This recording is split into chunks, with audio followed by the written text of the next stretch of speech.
અમે વારંવાર વાતો કરી આ જમીન 100 વર્ષથી ખેડીએ 100 વર્ષથી એનું પાણીપત્રક 1921ની એન્ટ્રી સાથે કે જ્યારે આઝાદી નહોતી મળી અને કલેક્ટર સાહેબને એ વસ્તુ આપેલી છે એના બાબતમાં હા એની જોડે પાણીપત્રક છે, માલિકી હક નથી, એટલે કે પાણીપત્રક છે, માલિકી હક નથી, સરકારી પડતર લખેલું છે, ચોક્કસ આજે બી સરકારની છે, અમે ના નથી કહેતા, પણ 100 વર્ષથી ખેડતા હોય ત્યારે અમારો હક બને છે.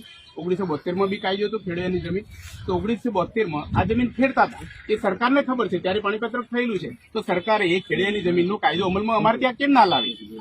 અમારા બાપ દાદા તો અભણ હતા.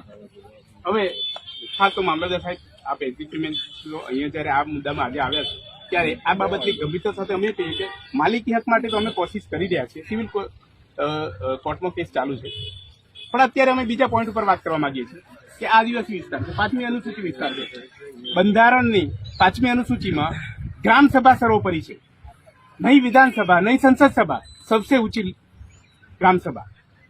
આ જજમેન્ટ સમતા અને વેદાંતાનું સુપ્રીમ કોર્ટના જજમેન્ટ છે. ગ્રામ સભા આદિવાસી વિસ્તારની ગ્રામ સભામાં જે કંઈ બાંધવાનું હોય, કશું બી કામ કરવાનું હોય, સરકારી કામ કરવાનું હોય, એનો ગ્રામ સભાનો ઠરાવ ફરજિયાત છે. આ કેસમાં ગ્રામ સભાનો ઠરાવ અન્ય જગ્યાએ બાંધવા માટેનો અમે આપેલો છે, છતાંય જો આ ગ્રામ સભાના ઠરાવને સરકાર ન માનતી હોય તો અત્યાર સુધી જે આ ખેડૂતો માલિકી હક માટે અને વિનંતીસર કોર્ટમાં ગયેલા છે, પણ સાથે સાથે હવે ગ્રામ સભા પોતે પણ જશે.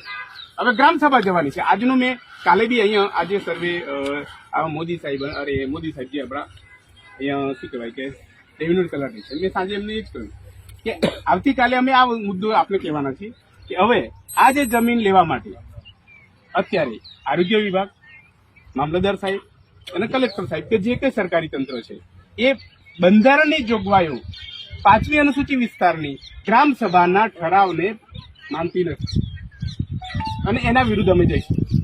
એટલે આ વસ્તુ અત્યારે જ આપ કન્વે કરો આપના ઉચ્ચ અધિકારીઓ કે કલેક્ટર સાહેબ સુધી કે બાઉભાઈ ડામોર વિશ્વાસ ગામના એક અગ્રણી છે, એ ગ્રામ સભાના ઠરાવની બાબતને લઈને વાત કરી રહ્યા છે અને ગ્રામ સભાનો ઠરાવ બંધારણની 5મી અનુસૂચિ 13(3) ક મુજબ જે અમે લખીને પણ આપ્યું છે એ મુજબ અમે આ જમીન અત્યારે દવાખાના માટે આ જમીન નહીં, અન્ય જમીન આપવા માટે ગ્રામ સભા પોતે કહ્યું છે, પણ એની રજૂઆત અગ્રણી તરીકે હું કરી રહ્યો છું. આ ક્યારે આપ્યું છે તમે જે અન્ય જગ્યાએ વાળું? હા, એને 2 વર્ષ થયું. આ ફાઇનલ થઈ ગયું એના પછીનું આપ્યું છે, આગળના ઠરાવ પછી કોર્ટમાં ગયા એની વખત હું જતો આપણે એક કામ રોકી દીધું હવે હાઈકોર્ટમાં જાઓ મેં એવું કીધું હતું એ અમે પોલીસ સ્ટેશનના બધાને બોલાવ્યા હતા, આમાંથી કોઈ કશે હું બરોબર ને મેં એવું કીધું કે 15 દાડા અમે કશું નથી કરતા, તમે હાઈકોર્ટમાં જઈને સ્ટે લઈને તમારી રીતે કરો, આમાં અમારથી નહીં થાય. હાઈકોર્ટમાં ગયા, હાઈકોર્ટમાંથી ઉડી ગયું, સાહેબ પાસે આવ્યું અને ઉપરથી પ્રેશર એવું આવ્યું હતું એટલે મારે તો અમને તો એવું કીધું નોકરી ના કરે જતા રહો, તમારે પોલીસ લઈને જવાનું. બરાબર, આ રજૂઆત તમે સાહેબને કરી હતું, મારું ખાલી એટલું જ પૂછ્યું કલેક્ટર સાહેબને. તો એ એટલે પહેલા વખત અમે જે ત્યારે મુદ્દો હતો માલિકી હક માટેનો મુદ્દો હતો અને એ મુદ્દામાં કોર્ટે બી માલિકી હક માટેના મુદ્દામાં કલેક્ટર સાહેબનો હુકમ રદ કરેલો છે, 2 વાર રદ કરેલો છે, 2 વાર હાઈકોર્ટ ગયા છે, 2 વાર રદ કર્યું છે, પણ કલેક્ટર હાઈકોર્ટે એવું સૂચન કર્યું કે તમે અમને સાંભળો અને યોગ્ય કરો, સાંભળો અને યોગ્ય કરો, આ શબ્દો છે કોર્ટના. પણ કલેક્ટર સાહેબે શું કીધું એના પછી પાછું અમને ડિસિઝન આપ્યું કે ભાઈ ક્યાં કરવાનું. અમે જાઓ સાહેબ પહોંચ્યા સાહેબ અમને 7 દિવસનો હુકમ કર્યો, 8 દિવસની અંદર તમે તમારે કોઈ પણ તમે કરવું તમે કરી શકો. એના પહેલા આવીને બાંધી દીધું. આ ગયા વખતે બાંધ્યું ને એ બી 60 દિવસે ટાઈમ આપ્યા, પહેલાના અઠવાડિયામાં જ બાંધી દીધું. 9મા દાડે 8મા દાડે. અત્યારે તો મારી એક જ વાત છે, આ આદિવાસી વિસ્તાર છે, 5મી અનુસૂચિ વિસ્તાર છે, 13(3) ક મુજબ ગ્રામ સભાને આપેલ આદિવાસી વિસ્તારની ગ્રામ સભાને આપેલ ઠરાવો જે ગ્રામ સભાએ ઠરાવ કરેલો છે એને આપ માનતા નથી.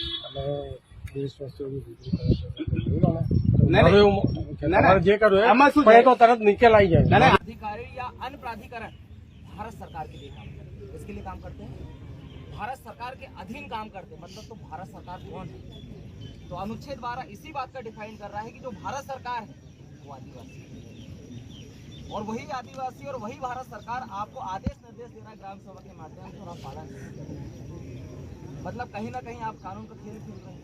कहीं ना कहीं संविधान की आप लापरवाही कर रहे हो, कहीं ना कहीं आप संविधान की जो प्रावधान दिए गए हैं, संवैधानिक जो बातें दी आप उसको नहीं मान रहे। आप एक्ट की बात करें, देखिए एक्ट से बड़ा अनुच्छेद होता है, और एक्ट जब बनता है जब अनुच्छेद से पोस्टरिंग होती है। जैसे आज आप पैसा कानून की बात कर रहे हो या जो भी कानून की आप बात कर रहे हो, पंजाब विस्तार के तहसीलदार साहब बात कर रहे थे, एक ऐसा आर्टिकल 13 का खंड 2 और आर्टिकल 13 का खंड 2 क्या कहता है कि राज्य ऐसी कोई विधि नहीं बनाएगा जिससे किसी व्यक्ति का फंडामेंटल राइट्स का हनन होता है या मूल अधिकार का हनन होता है। आप बताइए, आप बोल रहे हो कि पंचायत विस्तार अधिनियम बोले पंचायत वाली ग्राम सभा से बहुत बड़ी, तो आर्टिकल संविधान का आर्टिकल 13 खंड 1 क्या कहता है? फिर तो फंडामेंटल राइट्स है हमारा संविधान का आर्टिकल 13 खंड, उसका तो हनन हो रहा है, और उसका हनन हो रहा है मतलब आपका जो कानून वो तो डैमेज हो जाएगा, डिस्यूज हो जाएगा, क्योंकि आर्टिकल 13 खंड क्या बोलता है? संविधान लागू होने के पूर्व। अब इसमें भी दो प्रकार के कंटेंट है। आपने आज तक जो कंटेंट पढ़े होंगे सिर्फ जुडिशियल पढ़े, नॉन जुडिशियल का प्री कॉन्स्टिट्यूशनल लॉ पढ़ी है, और एक संविधान की किताब बुलवाइए डॉक्टर जय नारायण पांडे को, उसमें सारा व्याख्यान लिखा हुआ क्लियर लिखा है कि नॉन जुडिशियल का प्री कॉन्स्टिट्यूशनल लॉ क्या है। अगर सुप्रीम कोर्ट है, सुप्रीम कोर्ट को भी अगर किसी भी आदिवासी समुदाय के मामले में, आदिजाति आदिवासी समुदाय के मामले में अगर जुडिशियल रिव्यू करना है, मतलब डॉक्टर जुडिशियल रिव्यू अगर करना, तो आप डॉक्टर जुडिशियल रिव्यू का जो रेफरेंस सुप्रीम कोर्ट की है आप उसको पढ़िए। जब पढ़ोगे तो पता चलेगा कि जब तक एक्ट नहीं होगा तब तक रिव्यू नहीं कर सकते। मतलब आपने अभी जो नया कानून, पहले तो सीआरपीसी था, और सीआरपीसी का सेक्शन 5 जब आप बोले तो उसमें सीधा बोला था कि स्थानीय विधि और स्पेशल विधि के तहत जो लोग रहते हैं या उनका व्यवस्था चलता है वो कानून से बाहर रहता है। मतलब हमको तो कोर्ट से भी बाहर रखा है, आपकी पुलिस के कानून से भी बाहर। अभी जो बीएनएस आपका जो आया है सेक्शन 1 का सब क्लॉज 6 में चीज का जिक्र किया, स्थानीय विधि और स्पेशल विधि का जिक्र किया। स्पेशल विधि तो हमारा स्थानीय विधि मतलब हमारे ग्राम सभा लोकल कानून, जिसे संविधान का आर्टिकल 13 के तहत non legislative process of law का व्याख्यान किया, मतलब जिसे गैर विधायी स्रोत। जैसे मान लो कि स्थायी विधायी स्रोत को आप लोग पहली बार पालन कर रहे हैं। स्थायी विधायी स्रोत मतलब अधिनियम, तो देश के अंदर जितने भी अधिनियम बनाए गए, चाहे वो पैसा एक्ट हो, पंचायत विस्तार अधिनियम हो, जितना भी है आप उसका पालन कर रहे हो, उसमें कोई उल्लंघन करे तो आप कुछ। उसके बाद जब आप अध्यादेश अस्थायी विधायी स्रोत, अस्थायी विधायी स्रोत अध्यादेश आता है। आप जो राष्ट्रपति राज्यपाल के द्वारा जो अध्यादेश या आदेश लाए, कोई प्राधिकरण के द्वारा अध्यादेश लाएगा आप उसका पालन करें। तीसरी बात है आपका प्रत्योजित विधायी स्रोत। प्रत्योजित विधायी स्रोत कार्यपालिका कार्य करती है, जो अनुच्छेद 240 करता है। उसके आदेश, निर्देश, अध्यादेश, अधिनियम, उपनियम आप उनका पालन करें। और उसके बाद एक और जो कानून आता है, जो संविधान का आर्टिकल 13 कहता है, जो गैर विधायी स्रोत है, जो non legislative process of law, आप उसका पालन नहीं कर रहे। मतलब परमानेंट लॉ का आप पालन कर रहे हो, टेम्परेरी लॉ का आप पालन कर रहे हो, डेलीगेशन लेजिस्लेशन ऑफ लॉ का आप पालन कर रहे हो, पर non legislative process of law का आप पालन नहीं कर रहे हो। आप इसलिए पालन नहीं कर रहे क्योंकि आज जो संविधान का आर्टिकल 13 का हमारे लड़के लोग, राहुल दादा कई बार गए हैं आपके पास, क्या बोले ये रूढ़ी प्रथा को हम मानते नहीं। रूढ़ी प्रथा के जुडिशियल कंटेंट को आप समझ रहे हो, पर रूढ़ी प्रथा के नॉन जुडिशियल कंटेंट को कौन समझेगा? संविधान दो प्रकार के, लिखित अलिखित। जब हम लोग सिलेबस में जब जाते हैं तो आपने भी पढ़ा होगा कि संविधान बताता है कि देश में दो प्रकार के, एक लिखित है या अलिखित। तो अलिखित कंटेंट को आप नहीं मान रहे, मतलब नॉन जुडिशियल जो कंटेंट दिया है आप उसको नहीं मान रहे, लिखित को आप मान रहे हैं। तो आर्टिकल 13 का खंड 3 क्या बोलता है? विधियों के अंतर्गत भारत के राज्य क्षेत्रों में विधि का बल रखने वाला कोई आदेश है, अध्यादेश, अधिसूचना है, विनियम है, वो रूढ़ी प्रथा आता है। मतलब सारे कानून को आप मान रहे हो, पर जो रूढ़ी प्रथा है, जो गैर विधायी स्रोत है, जो हमारा non legislative sources of law है, जो हमारा नॉन जुडिशियल गवर्नमेंट है, आप उसके कानून के, उसके आदेश को, निर्देश को आप लोग नहीं मान रहे। मतलब कहीं ना कहीं कानून का खेल कर रहे हैं। तो वही बात आपसे बोला गया कि जैसे अभी साहब से पूछा गया है कि आप बोल रहे हैं सरकारी जमीन, तो सरकारी जमीन का वैध दस्तावेज क्या है? हमने आरटीआई लगाया, दिल्ली में विधायी विभाग है, पूछे कि भारत के राज्य क्षेत्रों में आप सरकारी जमीन कहते हो, सरकारी जमीन है तो उसका दस्तावेज बताइए। आपके कार्यालय जब आए बोले इसकी कोई जानकारी नहीं। और जब फिर आप 28 जनवरी 2011 सुप्रीम कोर्ट का जजमेंट आप उठाओ, जगपाल सिंह बनाम पंजाब राज्य सुप्रीम कोर्ट जजमेंट, उसमें क्या बोला है कि भारत के राज्य क्षेत्रों में ग्राम समुदाय को विरासत में मिली समान पड़ती भूमिया, नदी की हो, नाला की हो, कुआं की हो, तालाब की हो, बावली की हो या ढली पड़ी जमीन हो, छोटे घास की, बड़े घास की, जितने भी जमीन हो, वो ग्राम सभा के अंतर्गत आती है। अब ग्राम सभा के अंतर्गत आती है तो ग्राम सभा कौन है? देश का सुप्रीमो है। और आप इस बात को नहीं मान पा रहे हैं। क्यों नहीं मान पा रहे हो? क्योंकि आप ग्राम सभा को नहीं समझ रहे हो। आप बदला रहे हो, पैसेट वाली भी ग्राम सभा, पंचायत वाली भी ग्राम, ये तो डाइवर्सन करने का काम है। हमने थोड़ी ना बोला कि हमारी ग्राम सभा को तोड़ने के लिए आप पैसा कानून की ग्राम सभा लाओ। हमने थोड़ी ना बोला कि पंचायत वाली ग्राम सभा हमको तोड़ने के लिए लाओ। ग्राम सभा संविधान का आर्टिकल 13 का खंड 1 का नॉन जुडिशियल का प्री कॉन्स्टिट्यूशनल लॉ कहता है कि संविधान लागू होने के पूर्व, मतलब कई लाखों करोड़ों सालों से चली आ रही हमारी ग्राम सभा, और वो ग्राम सभा से पूरा हमारा कबीला चलता था। और हमारे कबीले में मुखिया तय करता था कि हमें खाना खाना है या नहीं खाना, ये हमारा मुखिया तय करता था। किस चीज को लेना नहीं लेना हमारा मुखिया तय करता था। हमारे बिरसा मुंडा के समय में तो कई कानून बन गए थे। शेड्यूल डिस्ट्रिक्ट एक्ट बना था, उस एक्ट में ये बोल दिया गया था कि जहाँ पर आदिवासी समुदाय रहता है वहाँ पर उनका स्वशासन प्रशासन है। हमारा पुरखा नहीं लिया तुम्हारा कानून, क्योंकि हमारा पुरखा जुडिशल कानून का विरोध करता था, क्योंकि हमारा खुद का एक नॉन जुडिशल कानून था, और नॉन जुडिशल कानून को आप लोग नहीं समझ पा रहे हो। तो एक बार आप झारखंड के डीआईजी साहब है, नॉन जुडिशियल प्रचलन में नहीं है। कौन कहता है? मान लेते हैं वो जमीन आपकी है, हाँ। सरकार आप है, हाँ, ठीक है, तो किसको दोगे वो? किसको दोगे? जिसको भी दोगे उसका भी तो कोई एक रिकॉर्ड बनेगा। हाँ, तो वो तो करेगा। अभी सर के सामने मैंने बोला था कि आप संविधान को मानते हैं, मैंने बोला हाँ, तो ये चीजें संविधान में ही लिखी थी। वही तो, उसके लिए भी एक व्यवस्था बनेगी ना, किसी को भी दिया जाएगा, लिया जाएगा, नाम पे चढ़ेगा, नामांतरण होगा, रिकॉर्ड पे आएगा, संविधान में वही तो व्यवस्था होगी। संविधान में सरकार की है, मान ली हमने, सरकार की है, सरकार बोल रहे हैं, आप भी सरकार बोल रहे ये हैं। ग्राम सभा तय करेगा ना जी।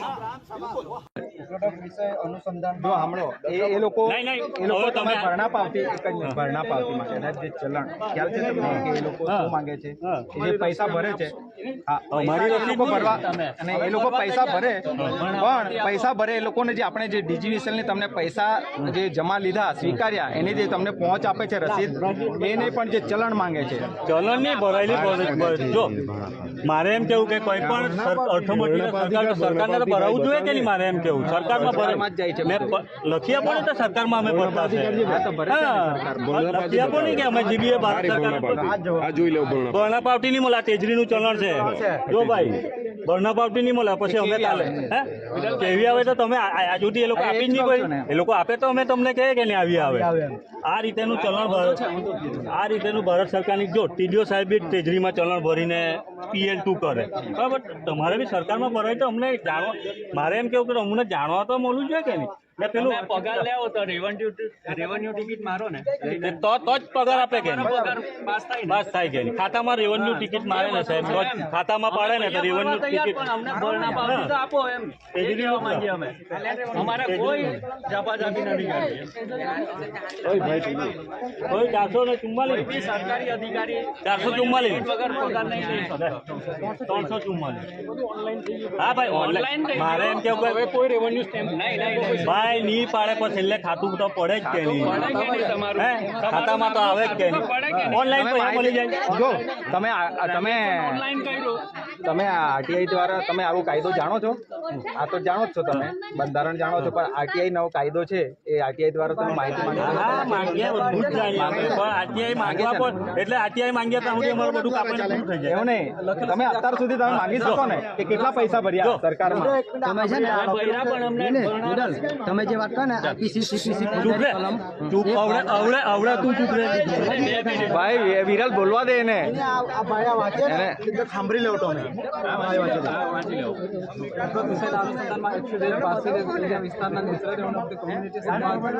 ભાઈ તે સુપ્રીમ કોર્ટ નો જજમેન્ટ પેલા લાવ પછી બોલ. રાજભૂમિ એસી ભારત સરકાર પરિવારના દ્વારા જે કર્મચારીઓ પોલીસ પ્રોટેક્શન લઈ એસી ભારત સરકાર પરિવારના વીજ કનેક્શન ગેરકાયદેસર રીતે કાપેલ છે તે બાબતે આપેલ ફરિયાદ બાબતે પોલીસ અધિક્ષક શ્રી નવસારીના દ્વારા એસી ભારત સરકાર પરિવારનાઓ સદર ફરિયાદ બાબતે પ્રત્યુત્તર પાઠવવામાં આવેલ છે કે આપની અરજીની તપાસ દરમિયાન અરજીમાં જણાવેલ હકીકત પોલીસ ખાતા કાર્યક્ષેત્ર હેઠળની ન હોય, જે વીજ કનેક્શન બાબતની હોય, સંબંધિત કચેરી વિભાગ તરફથી દાદ દેવા સમજ કરવામાં આવે છે, જેથી આપની અરજી દફતરે કરવામાં આવે છે, જે અંગે આપને જાણ કરવામાં આવે છે. સવિનય રવાના, જિલ્લા અધિક્ષક પોલીસ મહાનિદેશક. આનો મતલબ એ થાય કે લાઇટ બિલ ભરવા એ તમારે જીબીની ઓફિસમાં ભરવાના છે, તમારે પોલીસ સ્ટેશનમાં લાઇટ બિલ ભરવાના નથી. પણ લાઇટ બિલ ભરવાની બિલ ભરવા માટે એટલે પોલીસ સ્ટેશનમાં તમારે લાઇટ બિલ ભરવા જવાનું નથી. લાઇટ બિલ ભરવાનું નથી નથી. આ તો અમે એમ કહ્યું કે અલગ અલગ વિભાગની અલગ અલગ ઓફિસ છે. લે એ તું વાંચી નહીં બતલાવ્યું હતું, વાંચ્યું અધૂરું રહી ગયું. વિષય સવિનય અધિકારી શ્રીઓને વિવેક સહિત જણાવવાનું કે આપના દ્વારા દક્ષિણ વીજ કંપની બીને પોલીસ પ્રોટેક્શન આપી એસી ભારત સરકાર પરિવારને વીજ કનેક્શન બળજબરીપૂર્વક તેમજ ધાક ધમકી આપી ગેરકાયદેસર રીતે વીજ કનેક્શન કાપવામાં આવેલ છે અને દક્ષિણ વીજ કંપની દ્વારા પોલીસ પ્રોટેક્શન આપ્યા બદલ પોલીસ ખાતાનું સન્માન કરવામાં આવેલ છે. અને બીજી બાજુ નવસારી પોલીસ કાર્ય હેઠળ આવતી નથી હોય સદર અરજી દફતરે કરવામાં આવે છે. પછી આ બાબતે અમારે શું સમજવું? Revenue government of India Bharat સરકારનું છે. રેવન્યુ સર્વેનો વરિષ્ઠ છે. ભારત રાજસ્વ રેવન્યુ ઇન્ડિયા 8 52 ખાતા રેવન્યુનું બંધનમાં છે. તેમજ સર્વે રેવન્યુ જીવના ધોરણે રેવન્યુના બંધનમાં છે. ભારત સરકારના જે મિન્ટ મુદ્રા સાહેબ, મિન્ટ મુદ્રા સાહેબ, તમારે જે સર્વે આપેલા છે મિન્ટ મુદ્રા, જે મિન્ટ મુદ્રા એસટીઆઈ યુનિફોર્મ બૂટ મોજા જે આપવામાં આવેલા છે તે ભારત દેશના મૂળ મિટ્ટી મૂળ બીજ મૂળ inhibitor natural revenue of the community. હે અમે આપેલું છે. વાત લખીને આપ્યું ને? હા, તમને સરકારી ઓફિસમાંથી આવું લખીને આપ્યું છે કોઈએ? હું આજે તમે જે બધું વાંચો છો આમાં લખેલું છે. આમાં લખેલું છે. વાત તો સાંભળો. આ મારું કાચું કેમ કાપે? મારું આટલું તમે સાંભળો ને. તમે જે બોલવાનું બોલો. તમારું અમે અમારું આપ્યું કે નહીં? હે તમારા મનના વિચાર નહીં મળે. આ લેન્ડ રેવન્યુ રૂલ છે અમારું છે. આ કાયદા પછી નવા કાયદા આવી ગયા. હા તો ભાઈ તો તમે એમ લખી આપો ને કે આ રેવન્યુ રૂલ જૂના થઈ ગયા, કાયદા નવા આવી ગયા. આને નથી માનતા. ઇલેક્ટ્રિસિટી એક્ટ 2003 આવ્યો એ ખબર છે? અપડેટના સવાલ નથી. આ કાયદા પછી ઇલેક્ટ્રિસિટી માલિકી સિક્યોર કેસી સિંહ ભારત સરકાર છે એ યુનોએ જાહેર કર્યું છે. તો પછી વિશ્વ પ્રસિદ્ધિ છે. વિશ્વ પ્રસિદ્ધિ લાવો. વિશ્વ પ્રસિદ્ધિ લાવો. બીજી કામની બધા આવે. આ લોકોના કાયદા નહીં, ભારત સરકારના કાયદા. અમારા કાયદા નથી. ભારત સરકારના થોડા છે. આ પોતાના કાયદા થોડા છે. ભારત સરકારના આમંત્રણ નહીં, પેલું વિશ્વ પ્રસિદ્ધિ લાવો.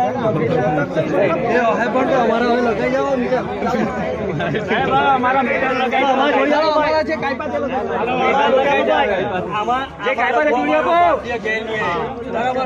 આ સ્ટેમ્પ બનાવ્યો હોય તેજરીમાં મળેલો છે. એમને એમ નહીં મળે. આ કોઈ આ તમે સ્ટેમ્પ છે ને જાતે સિક્કામાં ને લાવો નહીં તમને ગાલી દે. અત્યારે બધાને મૂકી જાય. આ ખોટું છે. આ તેજરીમાંથી મળે ને આ સરકારી કાગળ છે સાહેબ. અમારું બાકી નથી ને. આ ગામ લોકોને બી બરાબર છે. ગામ લોકોને બી માંગવાનો અધિકાર છે. ભારત સરકારને એ બી એટલે જ આવેલા છે કે સાહેબ ક્યાં છે?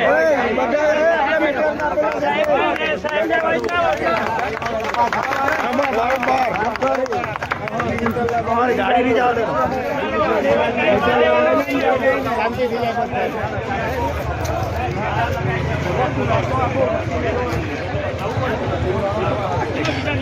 નીકળવાનું નથી. બધાનું કામ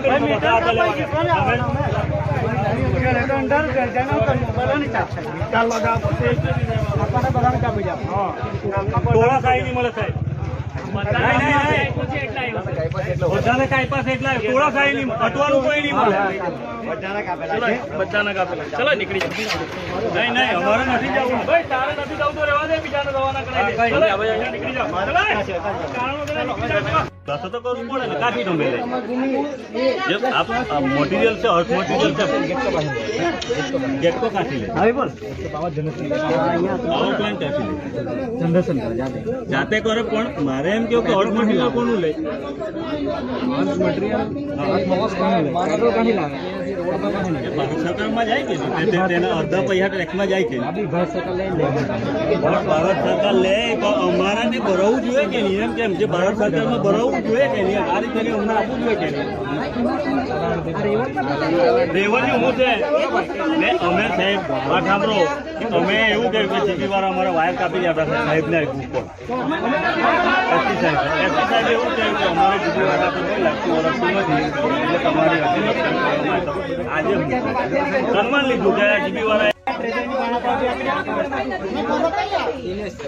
બંધારણના પૈસા તો ભરવા તૈયાર છે. મારી વાત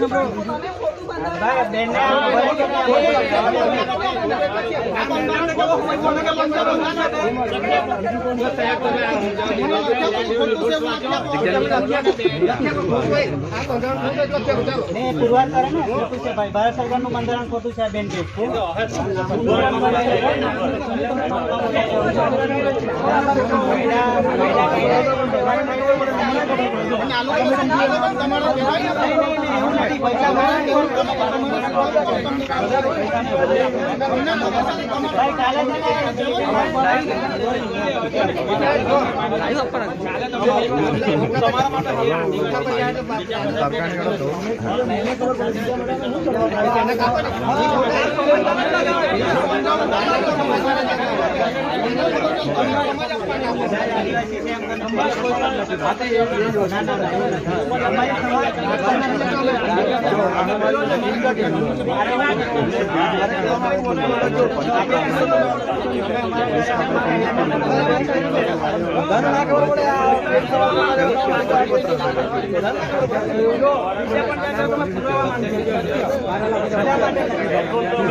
તમે આપ્યું છે, સુરત થી આપ્યું છે કે અમે પોલીસ વાળાએ કોઈ પ્રોટેક્શન આપવાનું નથી. નિવેદન આપ્યું છે, નિવેદન આપેલું છે પોલીસ વાળા હાથે અમારે કોઈ લાગે વગર કામ ડીએસપી સાહેબે આપેલું છે, બરોડા થી આપ્યું છે. તો તમે પછી તમારા વાદા પર તમે કેમ ખરા ના ઉતરો? તમે તમારા વાદો પેલા નિભાવો. તો તમારે નહીં લાગે વગર તો અમને લખીને આપવાનું હતું કે જીબી વાળાને અમે પ્રોટેક્શન આપ્યું છે, અમે કબૂલ કરીએ છીએ. ત્યારે વેરાપુરમાં કાપ્યું ત્યારે કે અમારે જીબી વાળા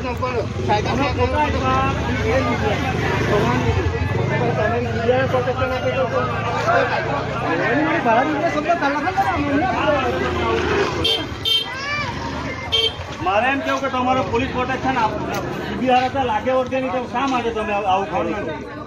પોતાના તમે એના પર રજૂઆત તમે અમને લખવાનું જ આપી દીધું છે. 4-5 ના બોલે, આદિવાસી છે અહીંના બધા જ બોલવાના. એમ તમે દબાણો કરીને આવે એ ન ચાલે. પોલીસ મહાનિર્દેશકે એવું કહ્યું છે કે અમારે જીબી સાથે કોઈ લાગે વર્ગે નહીં. અમે કે અમને જીબી વાળા ભરણા પાવતી નથી આપતા. તો જીબી પોલીસ ખાતું એમ કે અમારે જીબી સાથે કોઈ લાગે વર્ગે જ નહીં. અમારે જીબીને પણ પ્રોટેક્શન આપવાનું જ નહીં રહેતું છે. તો પછી શા માટે એવું કરો છો? પોલીસ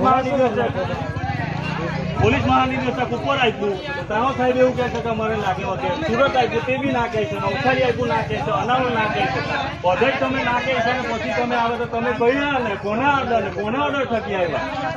આજે તમને મિલ્ક મુદ્રા આપવામાં આવ્યા છે, ભારત સરકાર આપ્યા નથી, કેન્દ્ર સરકાર આપ્યા.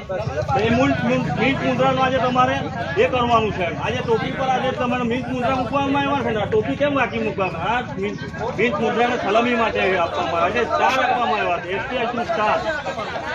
બરાબર ને?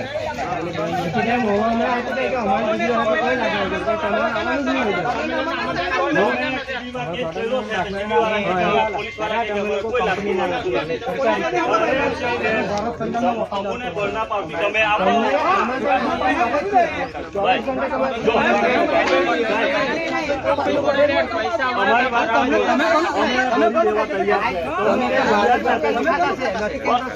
બળના પાવતી તમે અપાવો.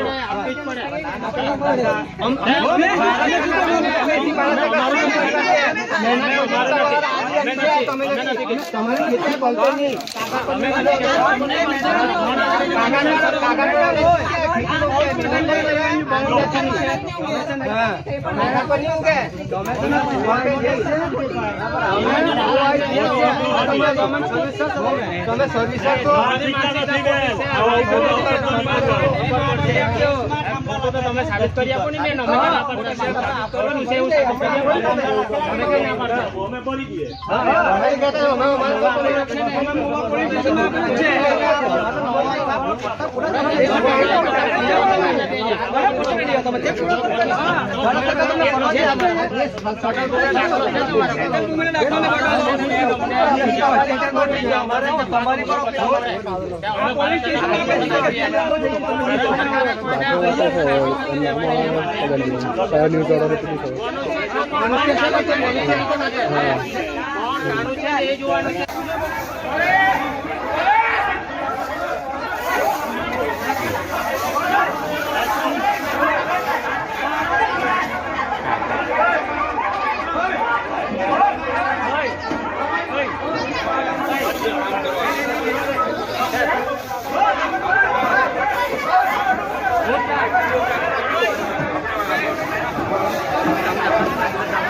આની બોડે હે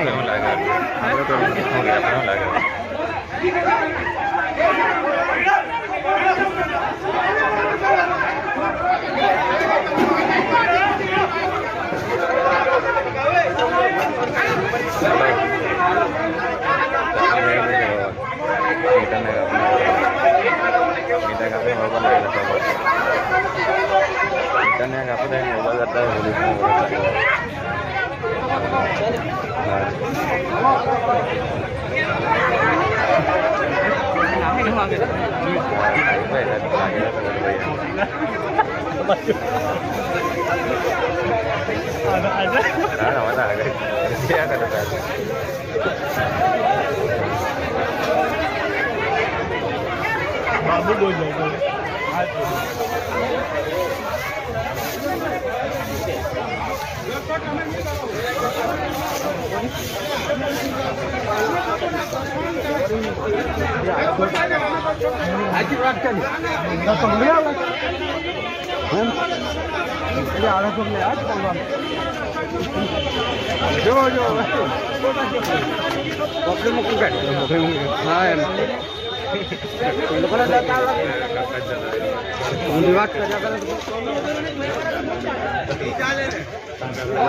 આટલો બધો સમજાતા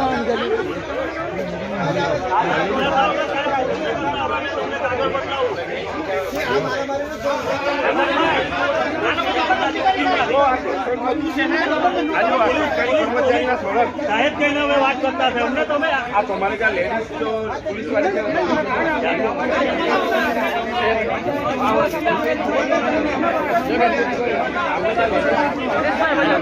એવું પડે જે જવાબદાર અધિકારી હોય તેના પર કેસ કરી દો જવાબદાર અધિકારી પર કેસ કરી